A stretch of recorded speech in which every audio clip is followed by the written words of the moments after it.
그리고 나서 선생님을 만나러 갔는데 선생님께 이제 다짜고짜 이제 레슨을 가르쳐 달라고 말씀을 드렸어요. 선생님께서 매우 당황해 하시면서 선생님께서 되게 간단명료하게 말씀을 해주셨습니다. 돈을 내게 줘야 너에게 레슨을 해줄 수 있고 돈을 줘야만 내가 너에게 선생이라는 호칭을 줄 수 있다라고요. 근데 저는 가진 게 하나도 없잖아요. 집도 없고 돈도 없고 한글도 말할 줄도 몰랐어요. 그래서 무릎을 꿇고 제자로 삼아달라고 말씀을 드렸습니다. 그렇게 여러 번 찾아갔더니 선생님께서 이제 딱 질릴 정도로 이제 질리셨나봐요. 제가 계속 찾아오니까. 그러면 네 말이 진실인지 아니면 거짓인지 선생님께서 이제 경찰 로핑일을 하셔서 제가 숨어 살던 야간학교로 함께 같이 가서 제가 음식물 쓰레기 같은 거 주워 먹는 것들 그리고 사는 곳들을 보여드리면서 저를 돌아가시면서 저를 제자로 받아주셨습니다. 와, 제가 처음으로 이뤄낸 성과예요. 그리고 이제 레슨을 받으면서 꾸지 말아야 될 꿈을 하나씩 꾸기 시작했어요. 어떤 꿈일까요? 여러분, 첫 번째, 나도 학교에 가고 싶다.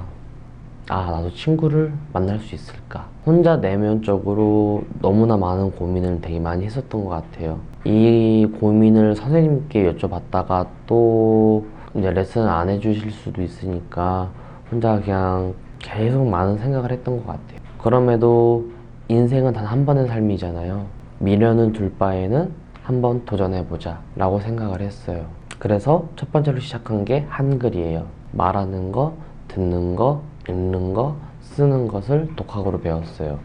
물론 야간학교에 계신 손재용 선생님께서 저를 가르쳐 주시려고 매우 애썼지만 그때 당시에는 되게 청개구리였어요. 제가 누군가가 호의적으로 저한테 다가오면 저는 너무 무서웠거든요. 두려웠고. 그래서 독학으로 배웠고 초등학교 검정고시를 단 한 번 합격을 하고 중학교 검정고시를 단 5번 만에 합격을 하고 대전예술고등학교에 정원 12명 중 12등으로 들어가게 됐습니다. 와. 그리고 더욱 중요한 것은 뭐냐면 제가 어떤 한 NGO 단체에 편지를 썼어요. 도움을 요청을 했어요. 그랬더니 그곳에서 아무 의심도 없이 저에게 도움을 주셨어요. 그래서 제가 17살 만에 첫 번째로 보금자리가 생겼어요. 0.6평의 고시원이었는데 월 13만 원에 보금자리도 생겼습니다. 와. 그리고 이제 설레이는 마음으로 학교에 등교를 했는데 제가 생각했던 학교와는 너무나 거리가 멀었어요. 내가 조금 실수를 하면 그래 그럴 수도 있지 라고 이렇게 좀 보듬어 줄 줄 알았는데 바로 자퇴하라고 하고 그런 적이 좀 너무 현실적이었어요. 그래서 그런 거는 내가 감내해야겠다라고 당연히 생각을 했고요. 왜냐면 이런 환경에 살다가 이런 환경으로 이제 들어왔으니까 이쪽에 법이 있을 거 아니에요. 그래서 그런 법을 따라가려고 매우 노력을 했고요. 그리고 더욱 중요한 것은 친구들을 만나는 게 제 꿈이었기 때문에 친구들에게 한 발짝 다가갔는데 친구들은 되려 두 발짝 뒤로 떨어졌어요.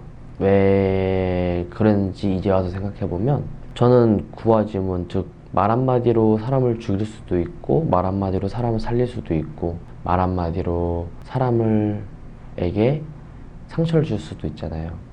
근데 우리 학교에서는 그냥 심심하게 뭐 안녕? 뭐 삐삐삐삐 뭐 이렇게 하잖아요. 그런 게 저한테는 진심으로 와닿아가지고 싸우고 너무 좀 많이 경직돼 있었어요. 그리고 말을 무서워했고 그래서 친구들과 잘 어울리지를 못했습니다.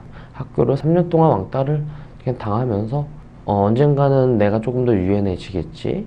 이 친구들의 잘못이 아니고 내가 그렇게 살았었으니까 더욱 유연해지려고 더욱 이 현 상황을 받아들이려고 노력을 많이 했습니다. 그리고 학교가 저녁 6시에 하교를 했고요. 저는 저녁 8시부터 그 다음날 아침 6시까지 돈을 벌 수 있는 모든 일들을 다 했어요. 택배, 상하차, 배달 아르바이트, 뭐 식당 설거지, 삐끼 등등 해서 레슨비를 벌어서 서울로 레슨을 받으러 다녔습니다. 그러다 보니까 학교에서 매번 잠을 잤고요.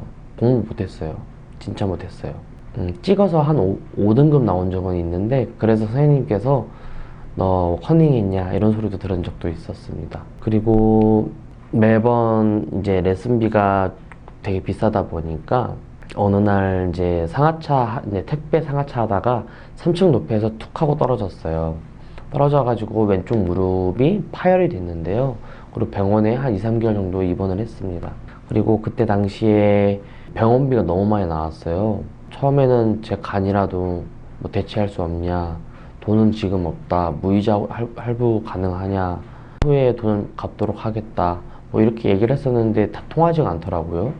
그러면서 제가 살아왔던 인생 이야기들을 잠시 말씀을 드렸더니, 너가 마침 심장병 환우를 위해서 공연을 하는 게 있는데 거기 무대에 서줄 수 있냐 라고 말씀을 해주시더라고요. 그러면 병원비를 삭감해 주겠다라고 말씀을 해주셔서 이제 공연을 하게 됐고, 그리고 그때 제 처음으로 저의 첫 기사가 대전일보에서 나오게 되었습니다. 그런데 기자님이 조금 실수하셨어요. 제 이름이 최성봉인데 최선봉으로 이제 이게 기재를 해주셨더라고요. 근데 그 기사가 나가고 그리고 저는 이제 퇴원을 하고 학교에 딱 갔더니 애들이 처음에 저를 바라보던 시선이 쟤는 학교 와서 잠만 자는 아이야 라는 이런 눈빛을 보였는데, 갑자기 동정을 하는 눈빛으로, 안쓰러워하는 눈빛으로 저를 쳐다보기 시작했습니다. 제가 제일 수치스러웠을 때가 그때 당시였던 것 같아요. 정말 내 삶을 알리고 싶지 않았거든요. 그 누구한테도. 지금 제가 말하는 게 자랑하는 게 아니잖아요. 자랑이 아니거든요. 절대로. 그래서 너무나 숨고 싶었는데, 조금만 더 다니면 대학교 갈 수 있으니까 계속 또다시 마음을 다졌어요. 다지고 또 다지고 다지고 또 다지고. 내 마음을 내가 컨트롤하지 못하면 안 될 것 같아서 계속 마음을 다지기 시작했습니다. 그러고 대학교도 문을 한번 두들겨 봤는데 너무 감사한 게 한 번에 학교를 합격을 했어요. 그래서 와, 되게 신난다, 되게 좋다. 막상 이제 그렇게 한 2, 3분 정도 막 행복해 있다가 현실을 직시하게 됐어요. 내가 대학교를 가게 된다고 하면 대학교 등록금이 당시에 800만 원 정도 했거든요. 음대가. 그거 플러스 고시원비, 레슨비. 제가 감당할 수 있는 그릇이 안 됐어요. 그래서 와, 행복하다가 바로 그냥 학교를 때려쳤어요. 이제 그냥 안 다니기로 결정을 했어요. 그리고 모든 음악을 다 접고 거의 1, 2년 동안 막노동을 하면서 알코올 중독자로 다시 돌아가면서 정신병원을 다니면서 또다시 하루살이처럼 살기 시작했습니다. 그때 당시 하루살이는 예전에 살던 그런 하루살이보다 더욱 마음이 쓰라린다고 할까요? 쓰라리면서 정말 하루를 겨우겨우 버텨낸 것 같아요. 2년 동안. 그리고 이제 더 이상 못 버틸 것 같아서 자살을 하려고 하도 여러 번 시도를 했는데 죽질 않다 보니까 동해 바다에 가면 상어가 있다고 해서 그 상어 뱃속에 들어가려고 이제 마음을 잡았었습니다. 그런데 갑자기 머리가 커서인지 나를 태어나게 해준 사람을 한 번은 보고 싶었어요. 그래서 동사무소에 수소문을 해서 어머니라는 분의 번호를 알게 됐고 만났습니다. 그리고 첫 마디가 왜 왔냐 였습니다. 22년 만에 보는 엄마인데 왜 왔냐라고 하니까 제가 할 말이 없더라고요. 그리고 거기 있다가는 사람이 아니라 짐승이 될 것 같아서 발길을 돌려서 이제 동해 바다로 이제 떠났습니다. 버스를 타고 가던 도중에 저를 음악을 가르쳐 주셨던 음악 선생님께서 저에게 오디션 프로그램에 나가지 않냐는 출연 제안을 해주셨어요. 그렇게 출연을 하게 되었고요. 한 4개월 연습을 해서 넬라 판타지아라는 곡을 이제 선정을 하게 되었습니다. 이게 한국말로는 나의 환상 속으로라는 뜻이에요. 여러분들의 평범한 일상 속 안에 들어가고 싶었던 게 제 꿈이자 목표이자 지금도 소망이에요. 근데 그것을 못했거든요. 그래서 그 노래를 불렀어요. 방송에서. 돌이켜 생각해보면 저는 어렸을 때부터 계속 세상을 향해서 계속 두들겼습니다. 껌을 사달라고 테이블을 두들겼고요. 이름을 만들어달라고 포장마차 아주머니의 마음을 두들겼고, 나한테 삥 뜯겨 달라고 손재용 선생님의 마음을 두들겼고, 음악을 가르쳐 달라고 음악 선생님의 마음을 두들겼고, 내가 당신의 아들이라고 어머니의 마음도 두들겼습니다. 열리지 않은 마음과 문도 정말 많았습니다. 그럼에도 계속 두드리다 보니까 지금 현재 감히 여러분들 앞에서 이렇게 대화를 할 수 있게 된 점 너무 깊이 감사드립니다. 저는 지금도 스스로에게 이렇게 말을 해요. 얼어 죽지 않고, 맞아 죽지 않고, 파묻혀 죽지 않고, 굶어 죽지 않고 살아줘서 고맙다라고. 앞으로의 미래가 보이지 않는 안개 속이지만 그래도 이렇게 살아줘서 고맙다라고 내 스스로에게 말을 합니다. 저는 지금도 정신병원을 다니면서 공황장애와 많은 여러 가지 약들, 즉 한 45개를 먹고 있어요.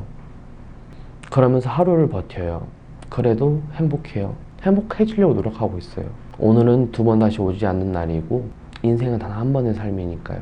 여러분들도 집에 돌아가셔서 자기 자신에게 살아줘서 고맙다라고 한 번쯤은 말해보시길 바라겠습니다. 이상 지성봉이었습니다.